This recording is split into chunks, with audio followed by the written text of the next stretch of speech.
Welcome to today's video.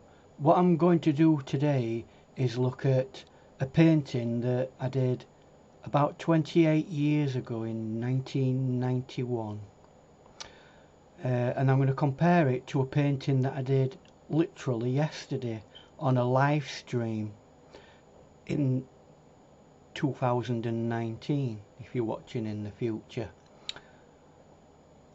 And we'll see how far I've progressed in that 28 years. Hopefully I have.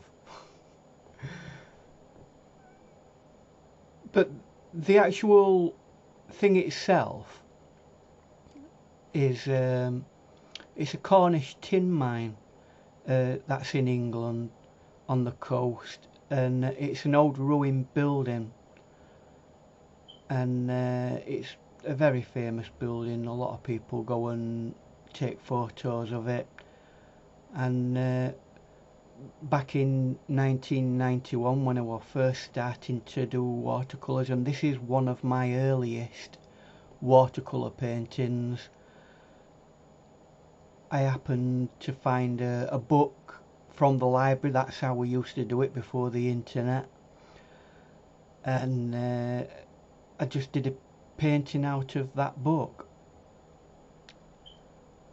But let's just have a brief look at the actual painting itself. What I'll do is I'll point out the one from 1991, and we can see that I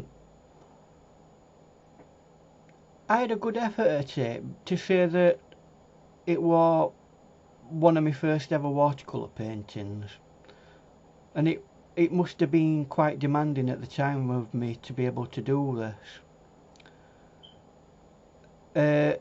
And this one was done on one of the first few types of watercolour paper that I made as well. When you look at the painting as a whole, it actually lacks one or two things. Compared to the modern painting, you can see that, if I point to it,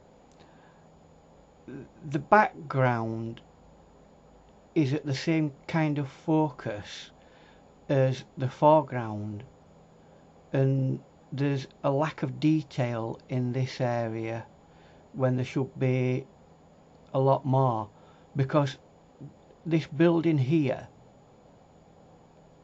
has quite a bit of detail. You can even see the brickwork in that, which is wrong. So that would need a lot more detail to make it right. Also, it doesn't fade off into a duller colour. It just stays the same intensity of colour all the way through.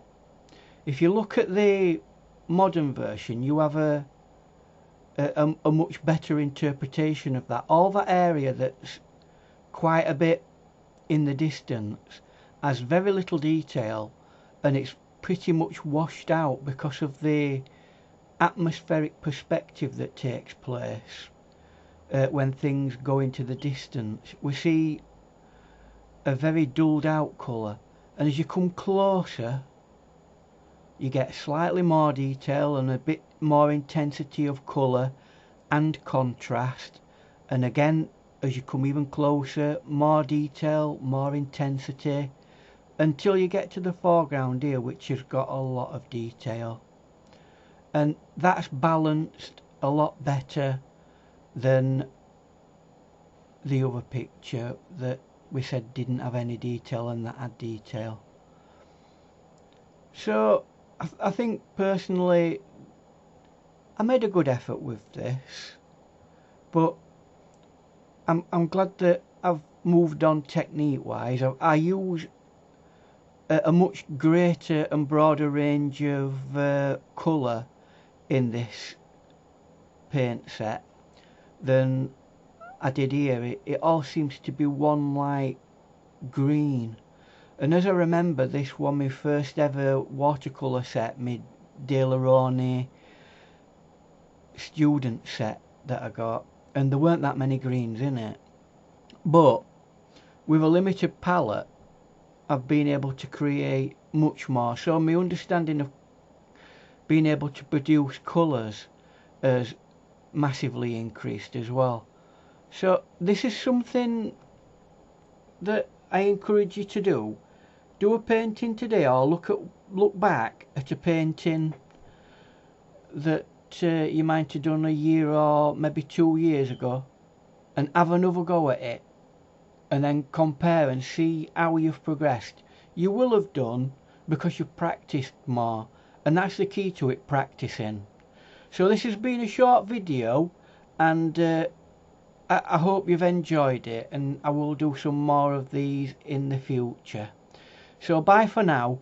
Please click the like button, and if you're not already subscribed, please subscribe. See you later. Bye.